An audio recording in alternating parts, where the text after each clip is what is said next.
살아계신 우리 주님을 고백하며 여러분께 다시 찬양합니다.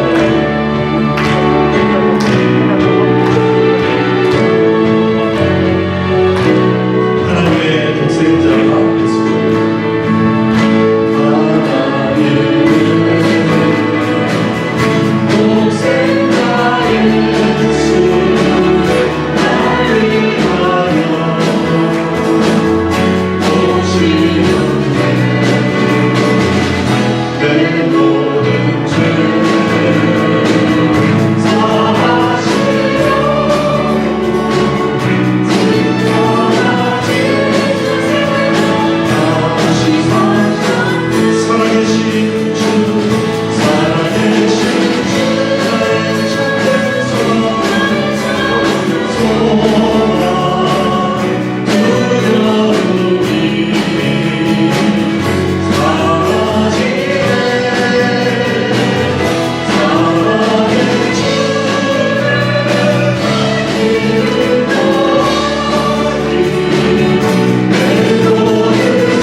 부활하신 우리 주님, 이 시간 예배드립니다. 성령으로 임재하여 주셔서 주님 만나보도록 하는 귀한 시간 되게 하옵소서. 준비된 말씀 가운데 하나님의 음성 들을 수 있는 귀한 예배 시간 되게 하옵소서. 함께 예배를 위해 합심하여 기도하겠습니다. 좋으신 하나님, 모든 영광과 찬양과 존귀를 주님께 올려드립니다. 영으로서 임재하여 주시고 성령께서 우리의 예배를 주관하시고 우리가 꼭 들어야 될 주님의 음성 말씀을 우리에 듣게 하여 주옵소서. 모든 예배를 통해 주님의 영광 받아 주옵소서.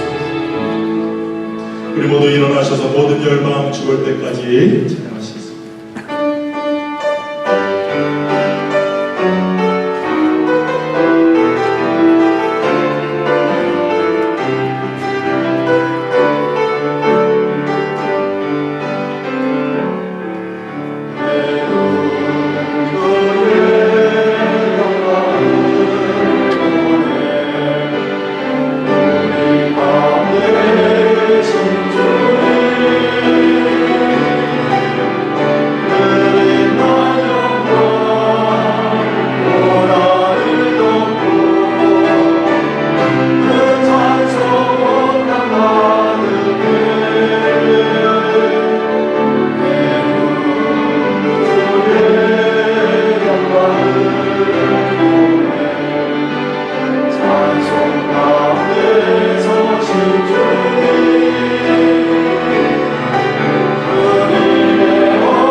전능하신 자 하나님 여호와께서 말씀하사 해 돋는 데서부터 지는 데까지 세상을 부르셨도다.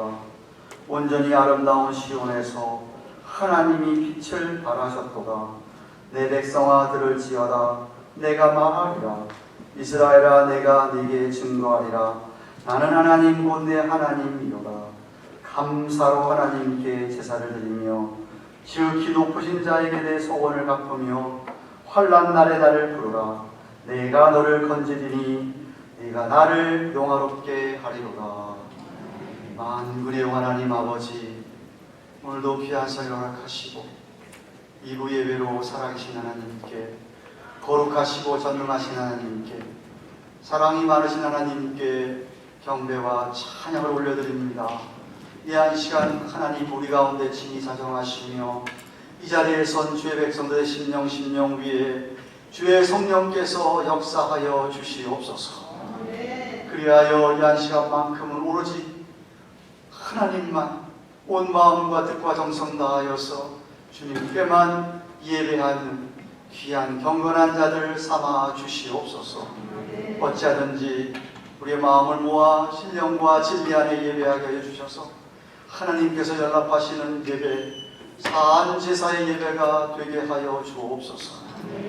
성부 하나님, 성자 예수님, 성령 하나님, 삼일체 하나님께서 오늘 우리 가운데 충만하게 역사해 주시옵기를 우리 구주 예수 그리스도의 이름으로 기원하옵나이다. 아멘.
성시 19번을 교독합니다.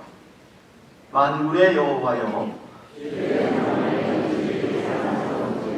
내 영혼이 여호와의 공정을 사모하여 쇠약하며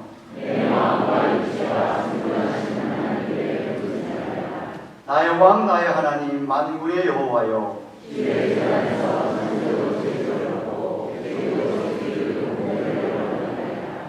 주의 집에 거하는 자가 복이 있나이다. 저희가 항상 주를 찬송하리이다.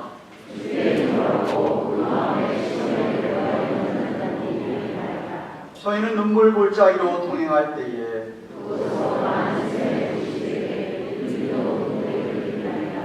주의 궁정에서 한 날이 다른 곳에서 첫날보다 나은즉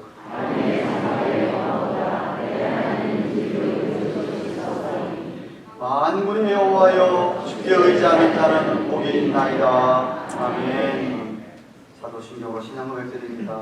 손 들고 전능하사 천지를 만드신 하나님 아버지를 내가 믿사오며 그 외아들 우리 주 예수 그리스도를 믿사오니 이는 성령으로 잉태하사 동정녀 마리아에게 나시고 본디오 빌라도에게 고난을 받으사 십자가에 못 박혀 죽으시고 장사한 지 사흘 만에 죽은 자 가운데서 다시 살아나시며 하늘에 오르사 전능하신 하나님 우편에 앉아 계시다가 저희로서 산자와 죽은 자를 심판하려 오시리라. 성령을 믿사오며 거룩한 공회와 성도가 서로 교통하는 것과 죄를 사하여 주시는 것과 몸이 다시 사는 것과 영원히 사는 것을 믿사옵나이다. 아멘. 다 같이 앉으십시오.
예배를 예배되게 하시는 거룩하신 하나님 아버지 앞에 우리 온 마음과 뜻과 정성을 다하여 예배드립니다.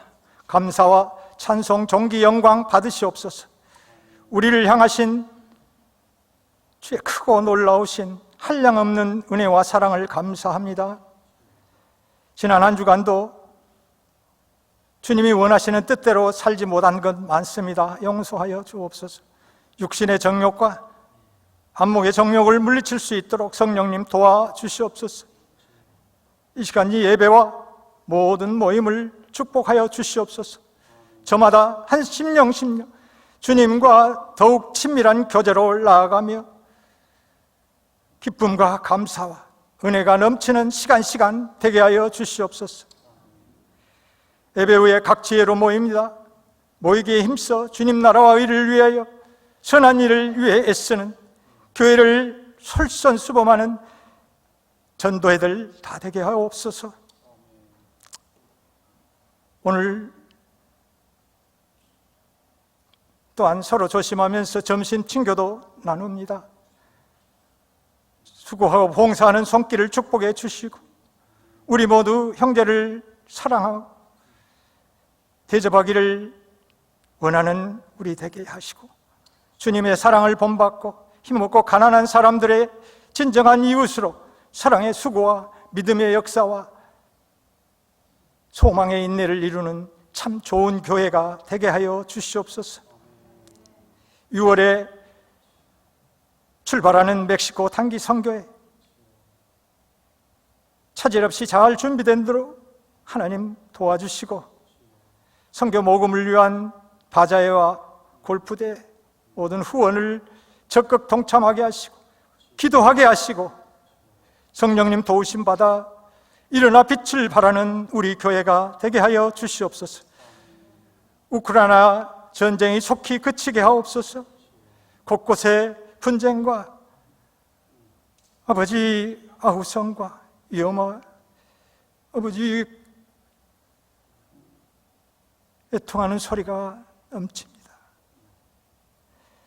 하나님, 우주 만물의 주인 되시고 통치하시는 참으로 왕이신 하나님께서 아버지 긍휼을 베풀어 주시옵소서. 교회 어르신들과 연약한 성도들 안위해 주시고 평강과 은총 베풀어 주시옵소서.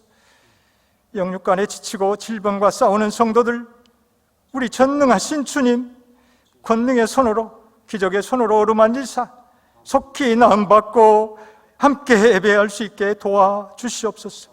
하나님, 주저앉은 사랑이가 일어나 걸을 수 있도록 희망을 주시니 참 감사합니다. 사흘 후에 참 대성공적인 수술이 이루어져서 아버지 기쁨이가 즐거워 뛰며 하나님 앞에 영광 돌리게 하여 주시옵소서.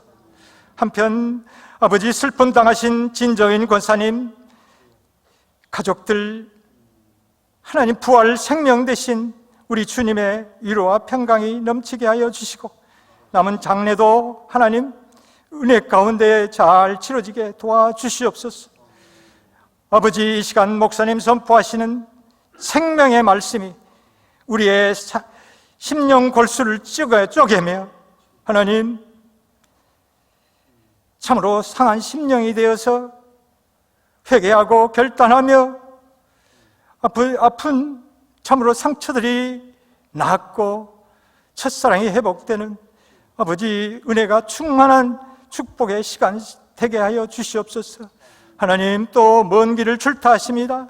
총회장으로 하나님 아버지 가시는 곳곳마다 하나님 세임 주시고 하나님의 능력으로 아버지 하나님 그곳에서도 주의 거룩한 아버지 사역을 감당하실 수 있도록 아버지 달려가도 곤비치 않고 걸어가도 피곤치 않는 우리 목사님 되게 하여 주시옵소서.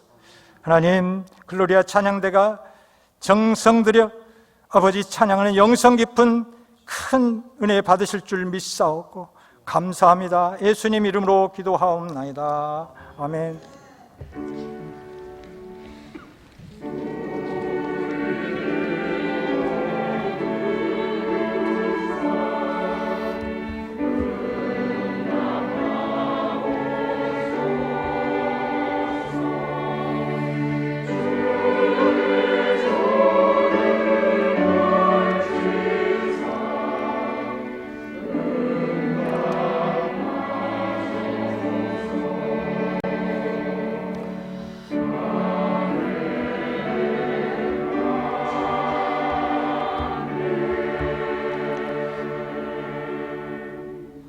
하나님 말씀 누가복음 24장 36절부터 43절 차례입니다. 누가복음 24장 36절부터 43절까지 찾으셔서 한 절씩 교독하겠습니다.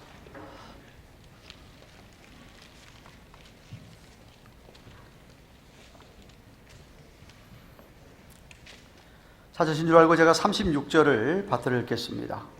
이 말을 할 때에 예수께서 친히 그 가운데 서서 가라사대 너희에게 평강이 있을지어다 하시니 저희가 놀라고 무서워하여 그 보는 것을 영으로 생각하는지라.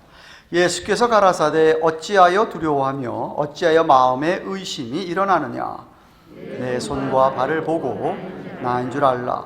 또 나를 만져보라. 영은 살과 뼈가 없으되 너희 보는 바와 같이 나는 있느니라. 이 말씀을 하시고 손과 발을 보이시나 저희가 너무 기쁨으로 오히려 믿지 못하고 기이 여길 때에 이르시되 여기 무슨 먹을 것이 있느냐 하시니 이에 구운 생선 한 토막을 드리매 받으사 그 앞에서 잡수시더라. 아멘.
감사합니다.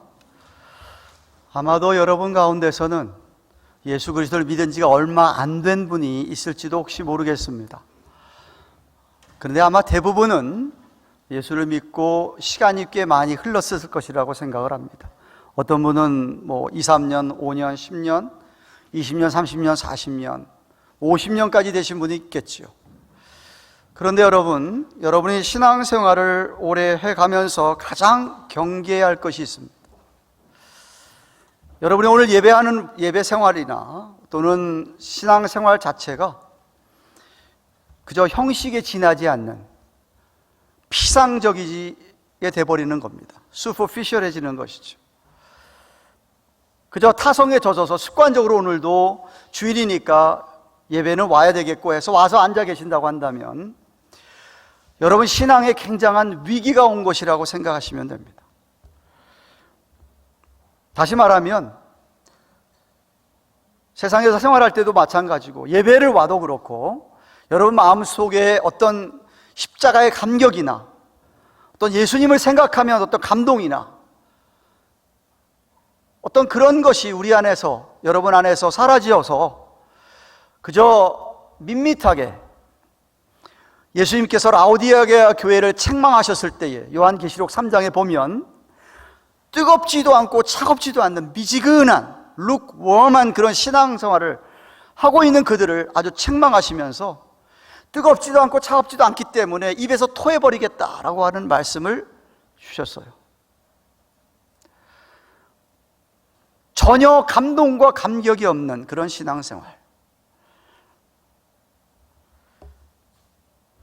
교회에서 오래 다녀서 직분을 받은 것, 신앙생활 오래 한 것,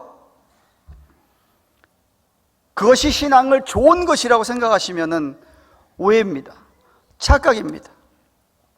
제가 목회를 약 30년 이렇게 해보니까요, 특별히 이민 목회인데 신앙을 오래 했다고 그분 신앙이 좋으냐? 천만의 말씀, 천만의 말씀.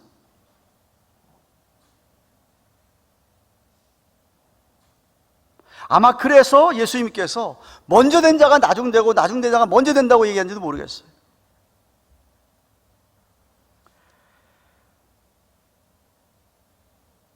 여러분의 신앙생활이 어떤지, 여러분이 예배하는 모습이 어떤지 한번 생각하면서 만약 여러분의 신앙 상태가 오늘도 예배하는 모습이 그저 마지못해 드리는 예배,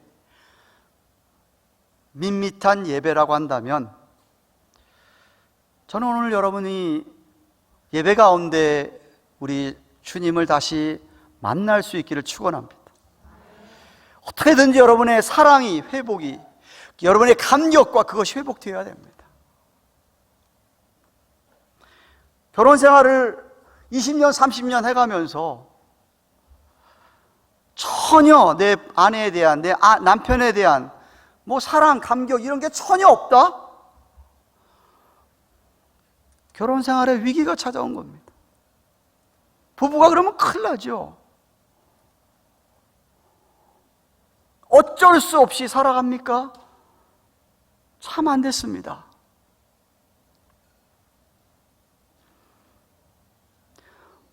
오늘 본문은 제가 지난주일 어머니 주일이었기 때문에 특별한 주제 설교를 했고요.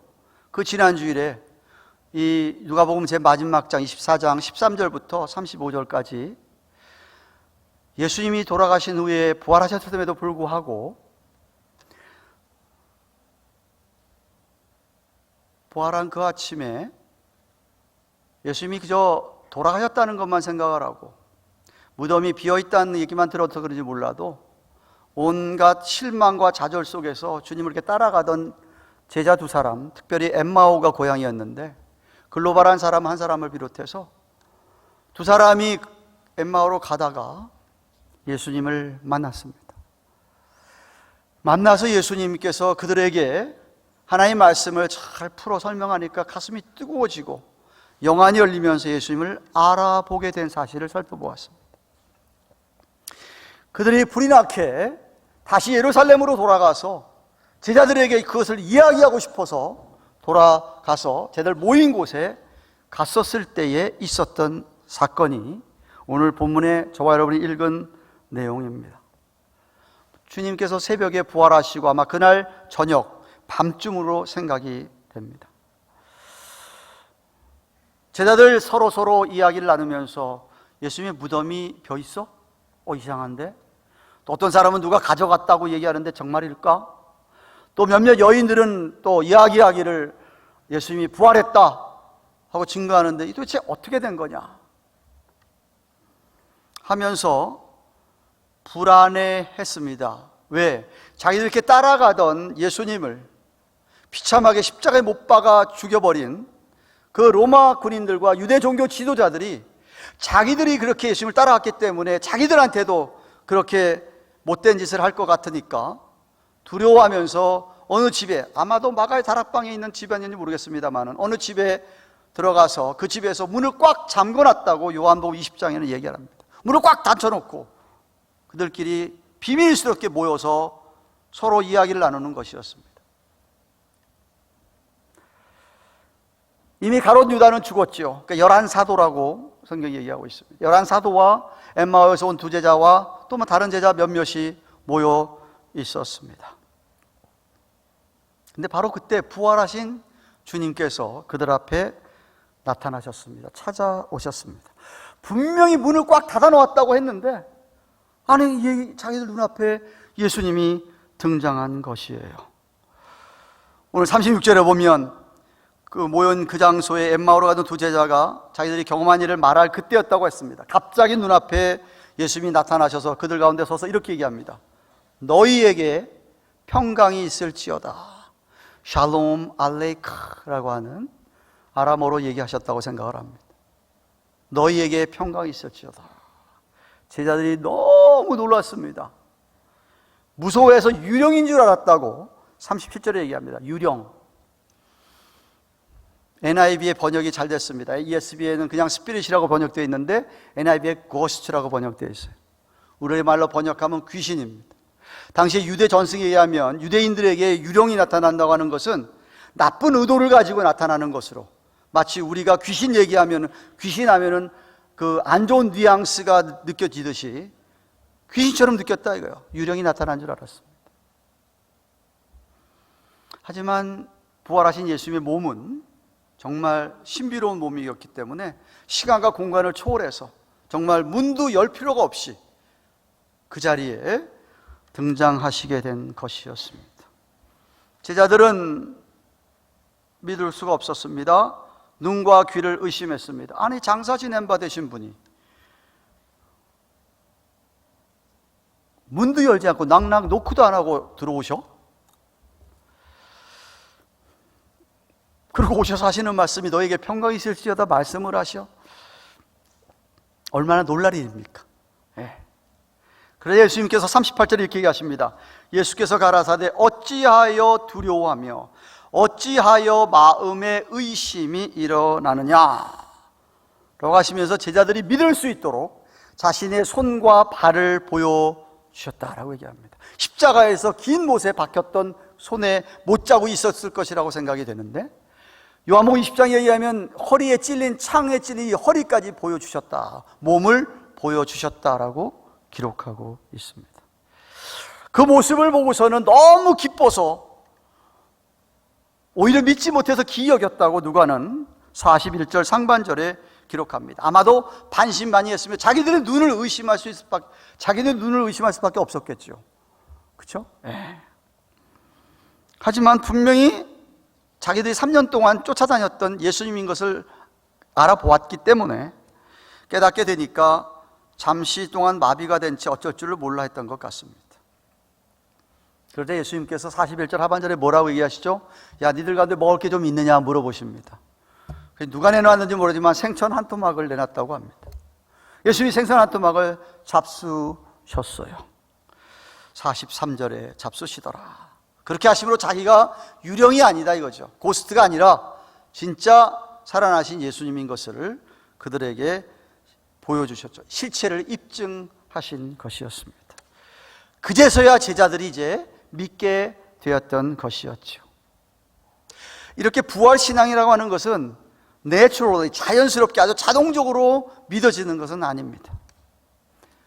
보여주시고 말하시고 또 같이 함께 음식을 먹으면서 이렇게 시간이 필요하고 이렇게 거치면서 자신들의 지정의로 확인되어지고 결단이 되어질 때에 믿음이라는 것은 생기게 되어 있는 것이고, 그때 부활신앙이 그들의 것이 되는 것이었습니다. 저는 질문이, 왜 부활하신 예수님께 나타나신 첫 말씀이 샬롬 알레이카, 너희에게 평강이 있을지어다, 왜 그 말을 하셨을까라는 것이죠.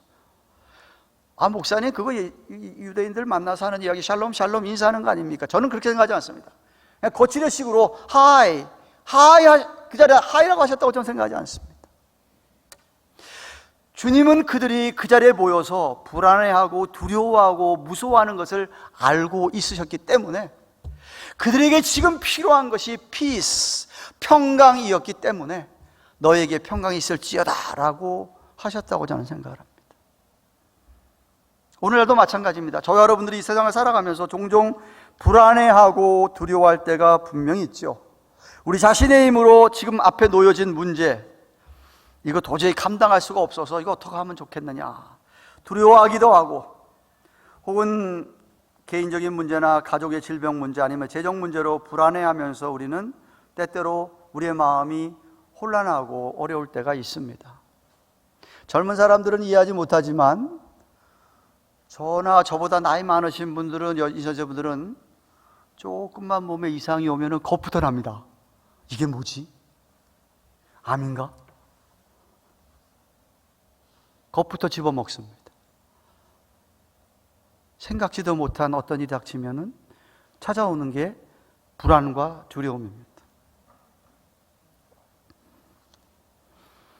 주님께서는 우리에게 오늘 말씀하십니다. 만나주시면서 말씀하십니다.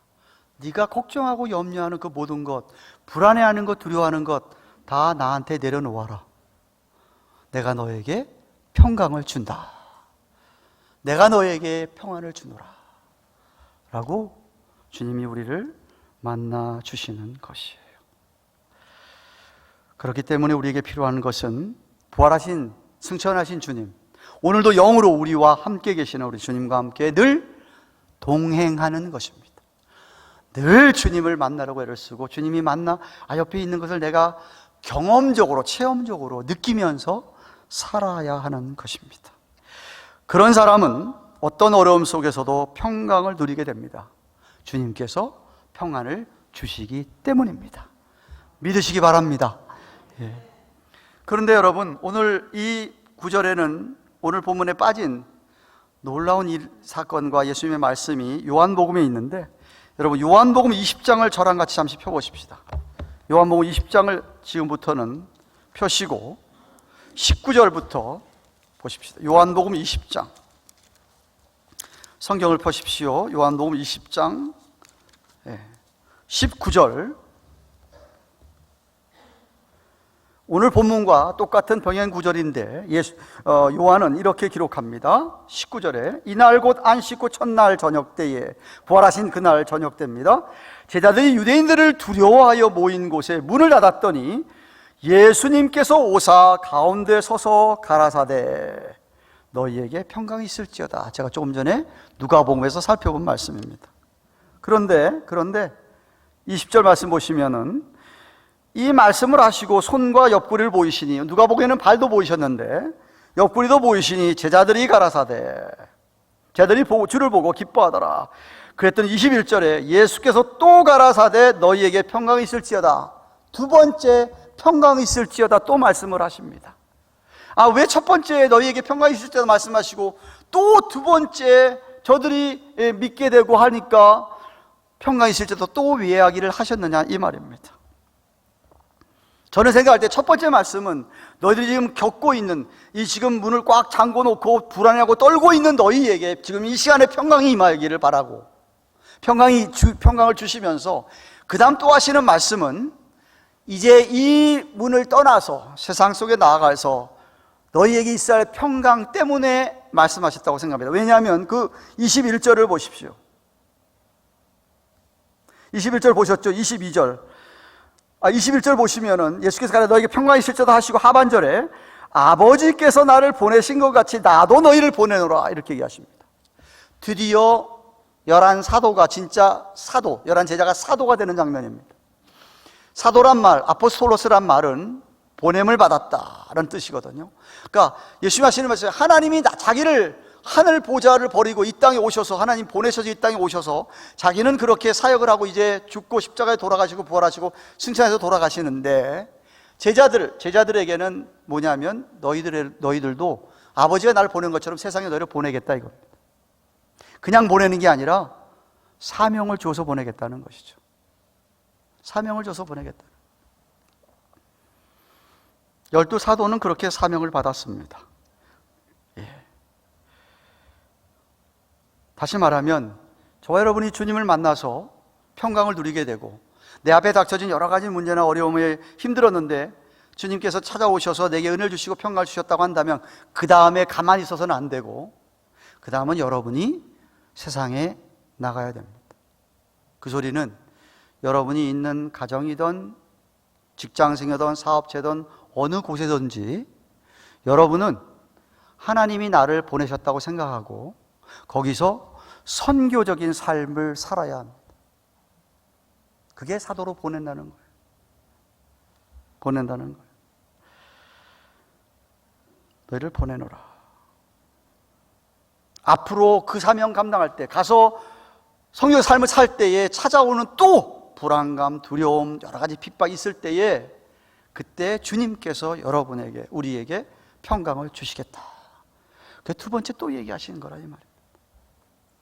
물론 이 직분을 감당하려면 성령의 도우심이 필요합니다. 그래서 21절, 22절 보세요. 너희를 보내노라 하시고 22절 이 말씀을 하시고 저희를 향하여 숨을 내쉬며 가라사대 성령을 받으라. 성령이 아니면은 세상에 나아가서 그 일을, 성교적 삶을 살 수 없기 때문에 나아가서 너희는 그 일을 감당해라. 성령의 능력을 힘입고 감당하라 라고 하신 것입니다. 제자들의 생각이 새로워졌어야 했습니다. 제자들의 마음이 새로워졌어야 됩니다. 너무 과거에만 집착하지 말고 자신들의 부족함만 생각하지 말고 자기 문제들만 빠져있지 말고 그러지 말고 하나님 나라의 놀라운 새 기운으로 성령의 능력으로 그 생각과 마음과 감정이 새로워졌어야 했습니다. 그래서 의지적으로 세상에 나아가서 특별한 목적을 달성했어야, 그 목적 때문에 보냄을 받은 자로서 살아야 했습니다. 그래서 만나주신 거예요. 그래서 찾아오신 거예요. 그리고 성령을 주신 거예요. 그 목적 때문에 말입니다. 사랑하는 가든교회 교우 여러분, 주님은 연약한 우리에게 먼저 찾아오시는 분이십니다.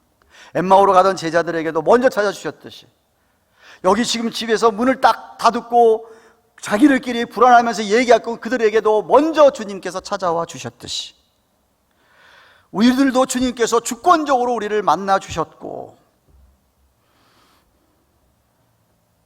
제자들에게 믿지 못하니까 여기 손을 봐라, 발을 봐라, 내 옆구리를 봐라, 아니 한번 만져봐라까지 얘기하시고, 그래도 믿지를 못하니까 생선 줘봐라, 음식 줘봐라, 내가 같이 먹겠다. 확실하게 주님께서 부활한 그 몸으로 부활하신 것을 그들에게 믿게끔 해주신 우리 주님이셨습니다.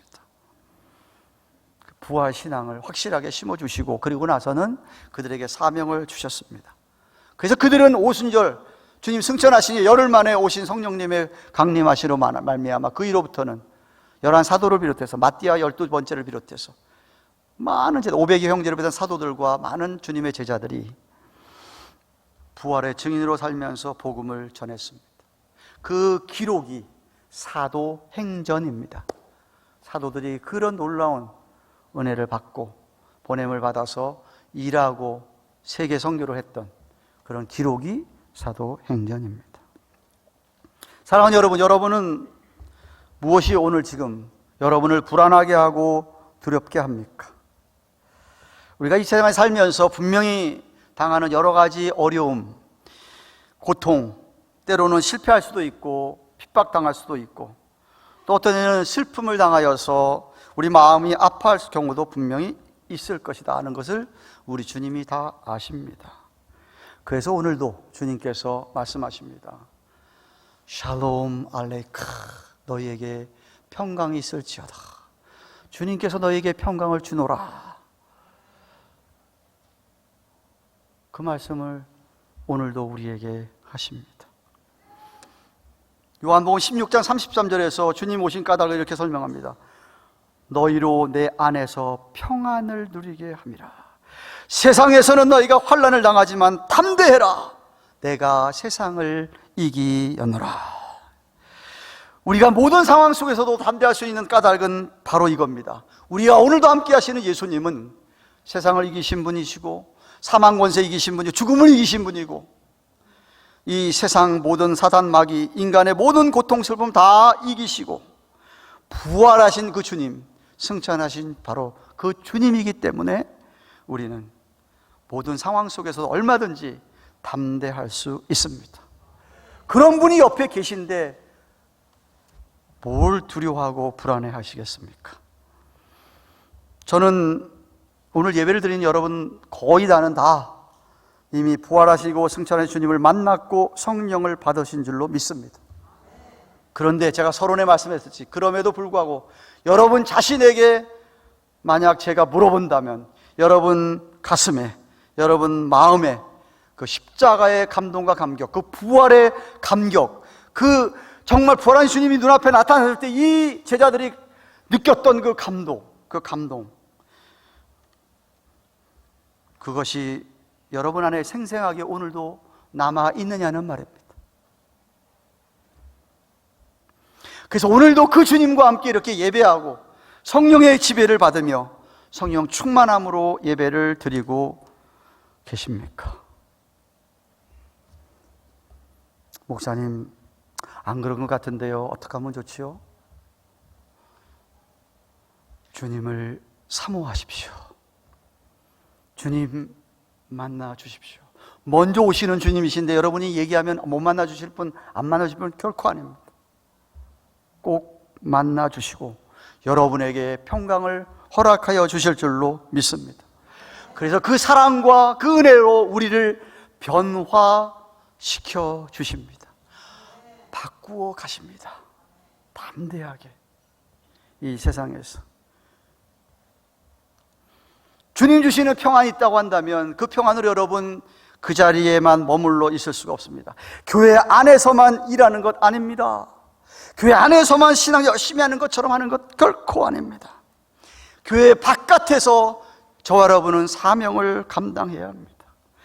정말 여러분이 주님과 동행하며 성령의 능력으로 사신다면 교회 안에서만 은혜와 평강으로 사는 게 아니라 그 은혜와 평강으로 좋은 세상에 나아가서 여러분의 가정에 안 믿는 사람이 있습니까?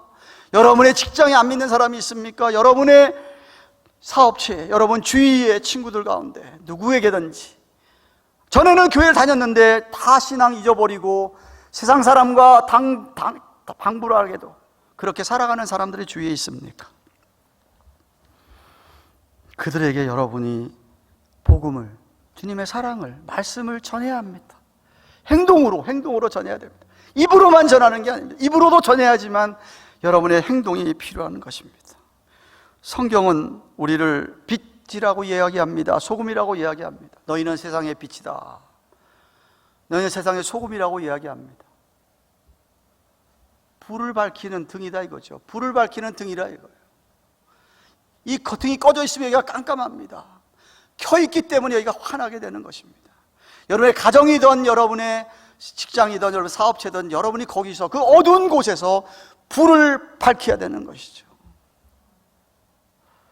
이런 전등 가게 안에 수천 개가 있으면 뭐합니까? 전등 가게 안에만 있으면은. 소금 창고에만 들어가 있으면 그건 무슨 소용이 있습니까? 실제로 세상에 소금이 뿌려져야 되죠. 그래야 맛을 내고 여러분이 속한 곳에 여러분 때문에 여러분 주위가 타락하지 않는 것이죠. 여러분 때문에, 여러분이 너무나 퓨어하니까, 여러분이 너무나도 정결하게 살아가니까, 여러분이 정말 너무나도 다르게 살아가기 때문에 여러분 주위에, 여러분 때문에 여러분 주위가 환해지고 여러분 주위의 맛을, 부패를 막아내는 그러한 삶을 우리가 살아야 합니다.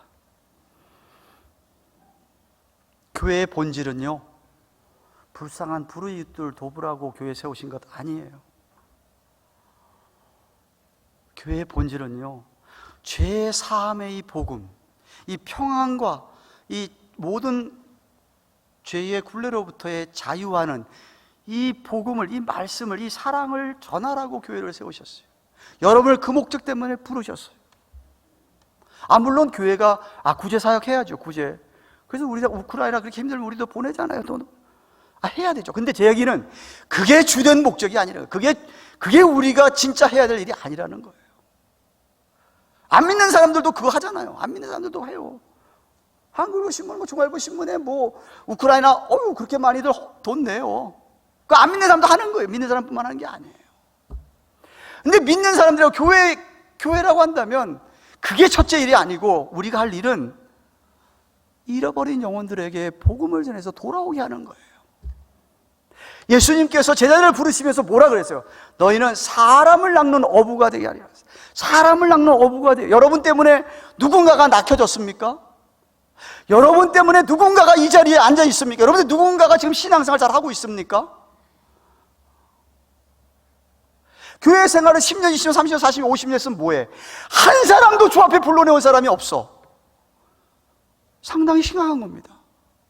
자기 신앙 점검해 보아야 됩니다.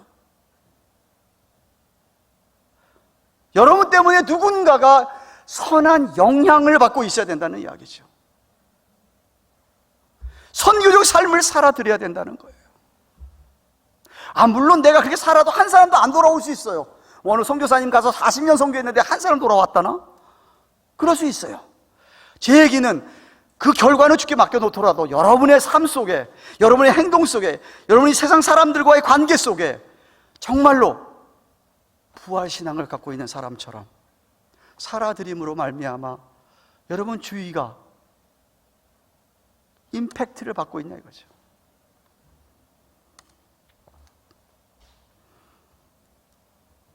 하나님께서 우리에게 은혜를 주셨다면, 하나님께서 우리 정말 만나주시고 평강을 허락해 주셨다면, 성령을 받았다면 우리는 사명 감당해야 됩니다. 목사만 아니에요, 장로님만 아니에요, 전도사님만 아니에요. Everybody가 다 만인 제사장이라고 그랬어요. 여러분 다 제사장들. 누군가를 위해서 기도해 주며 누군가를 인도해야 될 책임이 있는 거죠. 책임이 있습니다. 여러분 구약에서 하나님께서 가나안 땅 주겠다고 약속을 했습니다. 아브라함부터 약속했죠. 이삭과 야곱에게 다 약속을 했어요. 그 약속이 언제 지켜졌어요? 출애굽을 나서 나중에 한참 지난 다음에 여호수아 때부터 지켜지기 시작을 했어요. 근데 여호수아가 요단강 건너기 전에, 가나안 땅 정복하기 전에 하나님께서 여호수아에게 이렇게 말씀하십니다. 여호수아서 1장 3절에 내가 모세에게 말한 바와 같이 물은 너희 발바닥으로 밟는 곳을 가나안 땅입니다. 내가 다 너희에게 주었노니. 아직 가지도 않았습니다. 그런데 주었다고 얘기합니다. 근데 여러분, 그러면 다 주었구나 하고 여호수아가 그 자리에 가만히 있고 요단강 안 건너지 않았으면 가나안 땅이 정복되었을까요? 안 됐지요. 여호수아가 그 말씀을 믿고 나아가서 정말 싸웠어요. 그래서 정복한 거예요. 약속의 말씀이 있어요. 여러분 책임이 있어요. 여러분이 이 세상에 살면서 선교적 삶을 살아셔야 돼요. 누군가가 여러분 때문에 하나님이 있는 것이 믿어져야 돼요. 제가 세가족반에서 얘기하잖아요. 제가 예수 믿은 것은 다른 것 때문이 아니에요. 야, 교회 같이 가자. 그 친구 때문에 예수 믿은 건 아니에요. 진짜 예수 믿게 된 거는 고등학교 때 내 짝을 만났는데 짝이 다른 거예요. 이 교회를 다니는데 교회를 다니고 하나님 제대로 믿으면 이렇게 사람이 변하는구나. 그래서 제가 열심히 다니다가 예수 믿게 된 거예요. 사람이 변화시키는 거예요. 여러분의 변화된 삶이 한 사람의 삶을 바꿀 수 있는 거예요.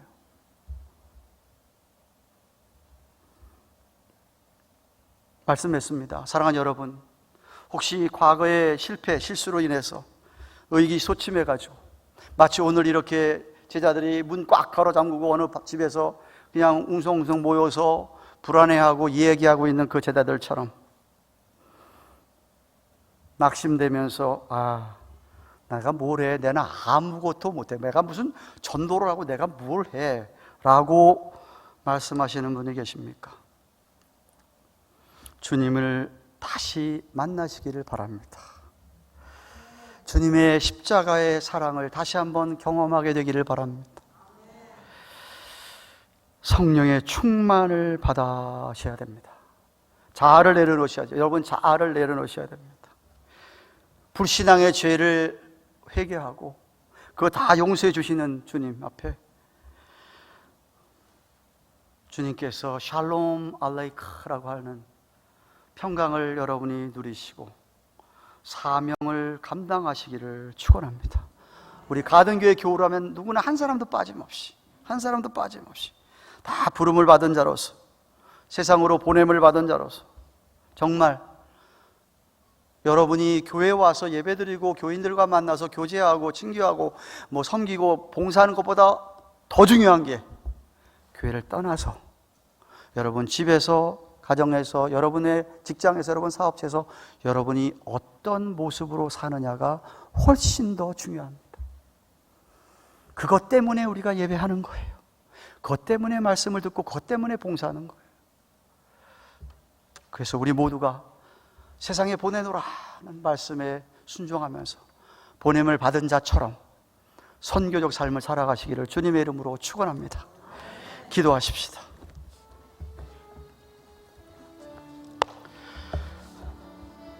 감사하십시다. 그래도 아무리 힘들고 어려워도 주님 안에서 평강을 허락하여 주셔서 평안한 삶을 누리게 하신다면, 그것이 없이다가 하신다면 기도하셔야지. 그러면 주님께서 여러분 만나주시고 평강 허락하여 주실 것입니다. 그런데 평강 허락하여 주시면 그것 가지고 우리는 세상에서 빛으로 살아야 됩니다.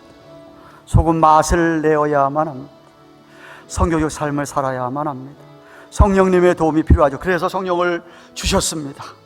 성령님의 도우심을 의지하고 주님, 우리의 일주일의 삶 속에 또 나아가서 정말 믿는 자답게, 예수 믿는 자답게, 부활신앙을 가진 자답게 행동함으로 선한 영향력을 끼치는 우리의 삶이 되게 하여 주옵소서. 한번 같이 심한 생각으로 동성으로 기도하겠습니다.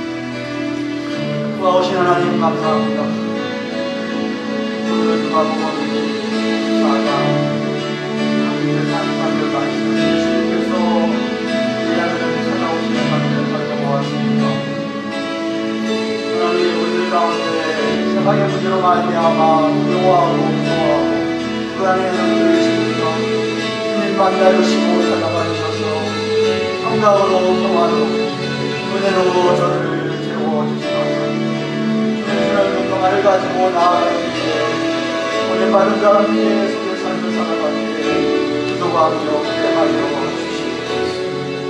오 하나님 아버지, 우리 받은 교회가 우리 같은 소원 성도들 정말 믿는 사람 세상에 나아가서 빛으로 소금으로 살게 하여 주옵소서. 예수님의 이름으로 기도합니다. 주님께 나가며 178상 찬송하고 헌금하겠습니다.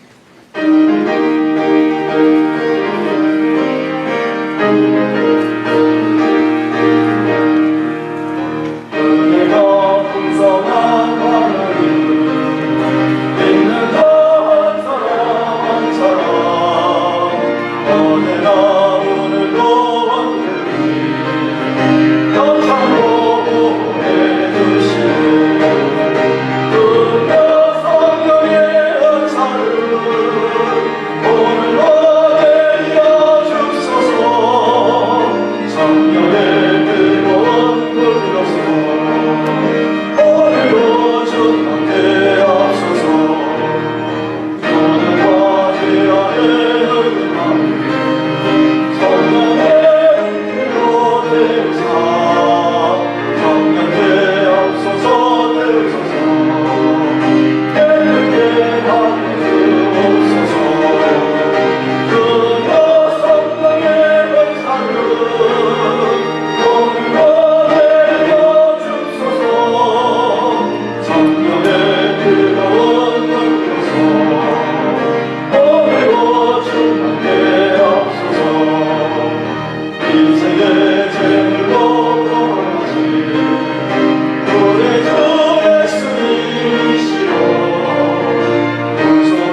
같이 하고 계시네요. 리차고 어디 계세요?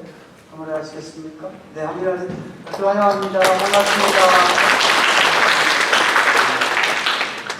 예배 후에 오늘은 점심 친교 식사가 준비되어 있습니다. 식사 나누시고 교제하시고 또 각 지회에 정기 원례가 있습니다. 모두 속한 지회 모임에 참석하시고 돌아가시기 바랍니다. 원래 모임 결의사항 있으면 제장 후석에는 밤에 복을 주시기 바랍니다. 특히 각 지회는 6월 11일 단기 선교 바다일을 위해서 무슨 음식을 할지 무엇을 준비할 것인지 의논하시기를 바라고, 후에 각 지회장들은 친교봉사부장 안원 집사님과 만나셔서 조정하시고 준비하시기를 바랍니다. 지난주 2부 예배 때 함께 될 이은혜 자매님 환영하고 나머지 함께 신앙생활 할 수 있기를 바랍니다. 오늘 화요일 오후 7시 30분입니다. 8시 주보에서 지나는 7시 30분에 고실 1에서 단기 선교팀 준비 모임을 갖습니다.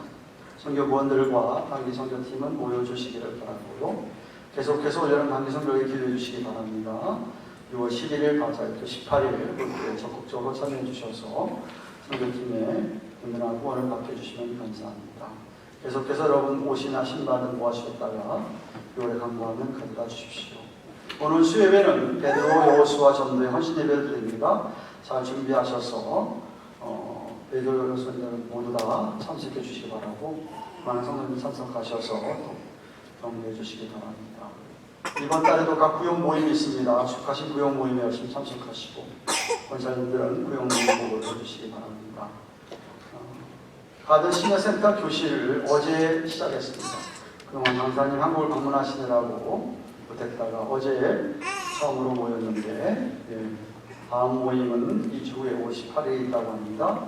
70세 이상의 사랑회원, 믿으며 동원원들 누구나 참여할 수 있으십니다.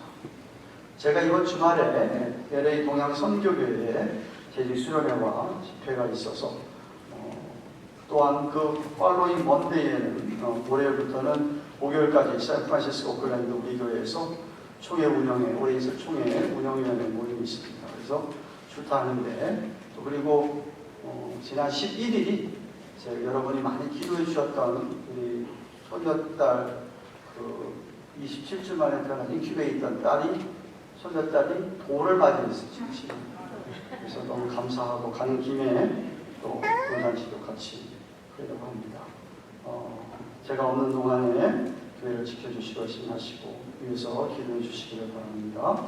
박옥남 집사님이 지난 수요일에 한국을 방문하셨습니다. 위해서 기도해 주시기 바라고, 진정인 권사님 남편 되신 신재태 집사님이 지난 금요일 새벽에 소천하셨습니다. 권사님 비롯해 저희 가족들에게 하나님의 위로가 넘치기를 바랍니다. 다 함께 일어나셔서 우리 주의 백성을 찬송하고 기도로 예배를 드리겠습니다.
저희들 오늘도 이렇게 거룩한 성일에 예배를 드릴 수 있도록 귀한 복을 허락하여 주셔서 감사를 드립니다. 하나님, 또한 또 베풀어 주신 물질들 가운데 하나님의 것을 따로 드리며 여러 모의 예물을 드렸습니다. 하나님께서 예물을 축사해 주셔서 이 예물이 쓰여지는 곳에 정말 참된 우리 그리스도인들의 빛된 삶, 소금된 삶을 통하여서 많은 영혼들이 주 앞에 돌아오는, 상한 영혼들, 실망한 영혼들 주 앞에 돌아오는 놀라운 일들이 또 사용하여 주시옵소서. 우리 예물들마다 마음들 헤아려 주시고 오늘 한 주간 동안 하나님께서 우리에게 풍성하게 채워주실 줄로 믿습니다. 주님 주시는 것들 정말 세상에서 주님을 나타내고 드러내는, 사랑을 나타내고 드러내는, 복음을 전하는데 쓰임받는 우리의 인생들이 다 되게 하여 주시옵소서. 이제는 우리의 구주가 되신 예수 그리스도의 그 크신 은혜와 하나님 아버지의 영원하고도 극진하신 말로도 할 수 없는 그 사랑, 성령님의 가망동하신 교통하심, 함께 하시면서 위로하시는 은혜가 늘 주님의 십자가 사랑과 부활의 감격을 다시 만날 날을 소망하는 그런 감동 속에 우리의 믿음이 식어지지 않게 하여 주셔서 세상에서 참으로 성교적 삶을 살아가기에 부족함이 없는 우리 모두가 되기를 간절히 바라는 성령의 도우심을 기다리는 바라는 모든 주의 백성들 머리 저들의 새롭고 허락하신 자녀들과 세워주신 주님의 교회와 온 세상에 있는 사랑 선교사님들의 사역이 이제로부터 영원토록 함께 계실지어다. 아멘.